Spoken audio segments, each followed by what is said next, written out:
रवि एक साधारण युवा था जो दिल्ली में एक मल्टीनेशनल कंपनी में काम करता था। काम के सिलसिले में उसे अक्सर विदेश यात्रा करनी पड़ती थी। एक बार कंपनी ने उसे एक महत्वपूर्ण प्रोजेक्ट के लिए इंग्लैंड भेजा। ये पहली बार था जब वह भारत से बाहर जा रहा था, इसलिए वह बहुत उत्साहित था। इंग्लैंड पहुंचने के बाद वह लंदन के एक पुराने होटल में ठहरा।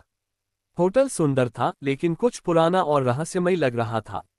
रिसेप्शन पर खड़े व्यक्ति ने उसे चाबी देते हुए धीमे स्वर में कहा, मिस्टर रवि, तीसरी मंजिल के बाएं कोने वाला कमरा, लेकिन रात को खिड़की मत खोलिएगा। रवि ने इसे मजाक समझा और अपने कमरे में चला गया। कमरा सुंदर था, लेकिन वहां की हवा में अजीब सा सन्नाटा था। रात होते होते मौसम ठंडा होने लगा। आधी रात को अचानक खिड़की के बाहर से एक धीमी, रहस्यमयी हंसी सुनाई दी। रवि की नींद खुल गई।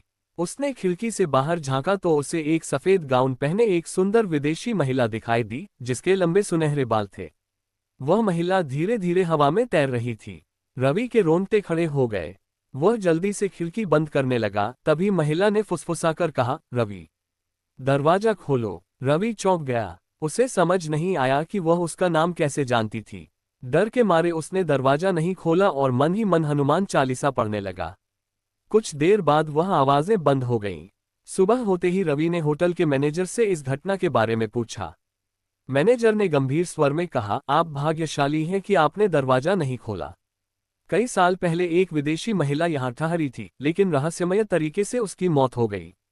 तब से जो भी इस कमरे में आता है वह आधी रात को उसे बुलाती है, और जो दरवाजा खोल देता है वह रहस्यमय तरीके से गायब हो जाता है।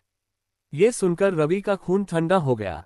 उसने तुरंत होटल छोड़ दिया और अगले ही दिन भारत लौट आया। आज भी जब रवि को वह रात याद आती है तो उसका शरीर कांप उठता है। उसे यकीन हो गया था कि दुनिया में कुछ रहस्य ऐसे होते हैं जिनका कोई वैज्ञानिक जवाब नहीं होता।